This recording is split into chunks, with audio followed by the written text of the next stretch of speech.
Hello, thank you for taking the time to look at this segment of a 9-part series that I'm putting out there just to try to generate some discussion on what it is that we would like for our politicians to accomplish in Washington, other than simply investigate each other, depending on who is in office. So I put down some thoughts on 9 areas that I would like for the parties to address in their platforms going forward as we head into the 2024 election, which now we're in a 2-year election cycle all the time.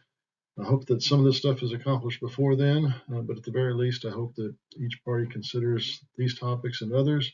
Look forward to getting your feedback on this and other ideas that you might have so that we can continue this discussion here and with whomever else you might come into contact. Thank you very much for your time. Appreciate your feedback. Taxes, tax reform. One of the things that keeps coming up is tax reform. President Biden tried to secure funding or did secure funding for 87,000 new agents. There's been a lot of discussion about whether or not that would go forward now that Republicans have control of Congress. No funding, no additional IRS agents. And apart from President Biden's promise that nobody making under $400,000 a year will be audited, there's lots of evidence to suggest that that's not the case, and that the actual activity of the IRS over the last several years has indicated and trended with fewer and fewer high-income earners being audited and more low-income earners, the lowest income earners, in fact, who claim the child income tax credit, but that the IRS is no longer functioning effectively as a means of auditing those taxpayers who have the most to pay potentially and are most able to pay attorneys and others who can help them circumvent any legitimate tax claims that could be levied against them. So one of the things to consider is address issues with outdated IRS equipment. I keep hearing over and over that the whole IRS network, computers, etc., all the technology needs to be updated. It's years, if not decades, out of step. And so we just need to make that investment in hardware to ensure that the IRS is actually functioning with equipment that will facilitate the accomplishment of its job. Redefine income to capture any net gain in assets. One of the big issues that I first remember really coming to the forefront was when Mitt Romney was found to have paid less in tax rate than his secretary, as I recall. But nobody made a big deal out of that. What they made a big deal about with respect to Romney was his binders of women that he commented that he had with respect to who he hired in his business, et cetera, et cetera. The point here is that one of the things that's come out over the last few years is that the way the rich and the super rich, and I'm going to address all that in just a minute, handle their finances is different than most of the rest of us. In the way the tax law was written to define income excludes them from paying personal income taxes, even though they already have billions of dollars and may increase their net worth by billions of dollars. So we need to redefine income to capture any net gain in assets.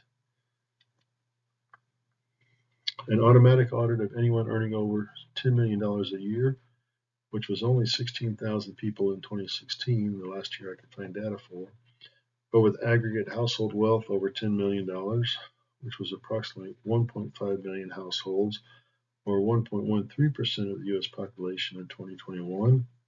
So if you want to talk about the top 1%, it's a little over $11 million for household wealth. But an automatic audit, so that it's not an issue anymore of just randomly auditing. But if you are super successful, then there's just an audit of your income. Raise the marginal rate for income for anything earned that's over $10 million per year. And one of the things that the principles, I was always glad to pay taxes. To me, the more taxes I paid, that meant I had earned more. So one of the things that I think that has been lost, and this gets back to the individual versus community aspect that I was talking about previously when it comes to thinking about a platform in the context of the American dream, uh, is that yes, you may do something that generates $100 million a year in income, and you should be rewarded for that. Somebody else may generate something that only generates, or may do something that only generates $30,000 a year in income. On the surface, certainly, society needs people to generate $100 million a year, or there won't be very many $30,000 a year jobs. But in a practical sense, we are all part of the same basic system, and to fail to recognize that increasing disparities in wealth creates a multi-tiered, or at least a two-tiered society that is ultimately destructive to the American dream, the ideal of equality. And the marginal rate for income over $10 million a year, I would suggest, ought to be raised to the point that it ought to be 100% marginal rate on income for everything over $50 million per year. And there were only 205 people in 2017 who earned over $50 million. So we're not talking about a large number of people in the population when we're talking about either wealth or annual income that puts people in the top 1% or fraction of a percent. What we are talking about a significant amount of money that distorts their value to society and their power financially within society over against everybody else. And the degree to which we are all part of the same economy, the same system, it does not seem unreasonable to me that there ought, in fact, to be caps placed on income with respect to the use of the tax code to bring that money back into the coffers of the country as a whole. And these numbers, I mean, the factual numbers are there, government websites where I'm getting this. The proposed numbers are just that, they're proposals. Maybe we want to raise the marginal rate for income over 5 million. Maybe we want to raise it for incomes over 50 million. Maybe we want 100% marginal rate for incomes over 100 million. I think there are only a handful of people that made over $100 million. But the issue of changing the tax code to more accurately reflect that the wealthy and the non-wealthy are all beneficiaries of the American system needs to take place. And then the 10% wealth tax on wealth greater than $100 million, there were 9,686 individuals who were considered super wealthy in the U.S. in 2022, based on defined categories of wealth holding. There are different ways to store wealth: art, land, corporate holdings, bonds, stocks. All kinds of different ways to hold wealth. I don't think it's necessary to say that we're going to try to account for every penny that everybody has in order to determine if they have $100 million or $50 million or $20 million in assets. I think it's much more reasonable to suggest that we can identify the top 10 categories that the wealthy use to store their wealth and say, based on what you have in these categories, we're going to calculate your wealth at the end of the year. And if you have over $100 million in that, in those 10 categories, then you're going to pay a 10% wealth tax on that.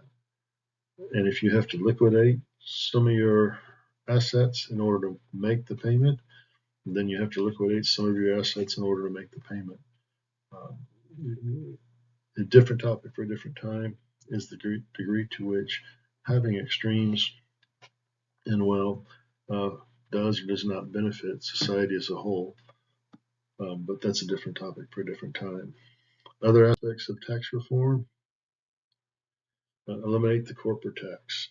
I know I think it was the Trump tax reform. There was a big corporate tax adjustment. And when people hear me say eliminate the corporate tax, I'm saying that in the context of doing some other specific things with the money that is currently raised in the context of the corporate tax. First, require companies with a market cap in the top 10% of U.S. companies to distribute profits as follows. Highest earner makes no more than 50 times what the lowest earner makes. I do think that we are in a period where the means to accrue wealth, to generate wealth, are different than in any period in history, and it results in returns that distort the actual value of the efforts that are used to generate those returns. Taking advantage of the system as it is to reap greater rewards is not the same as working harder to reap greater rewards as traditionally understood. And so dealing with the wage gap that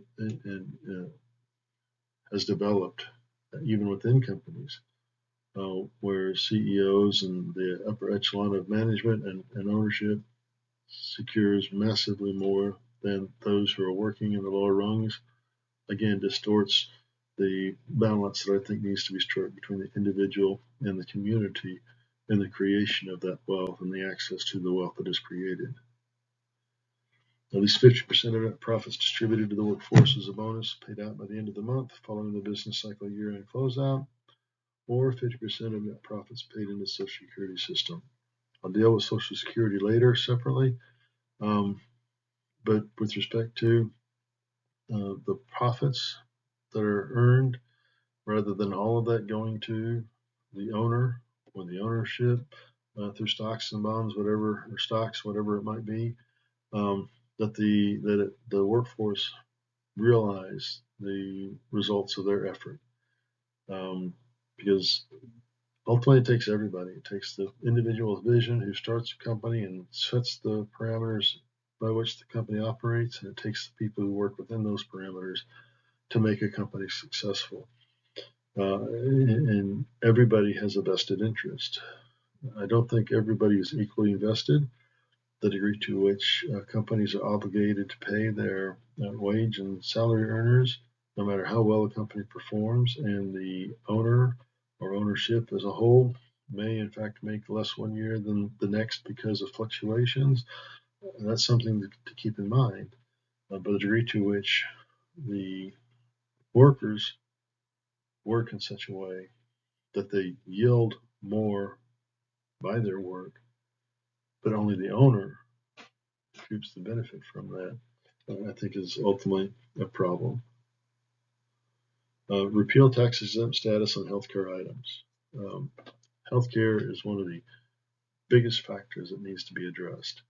Both how we pay for it and what our emphasis is, what our focus is.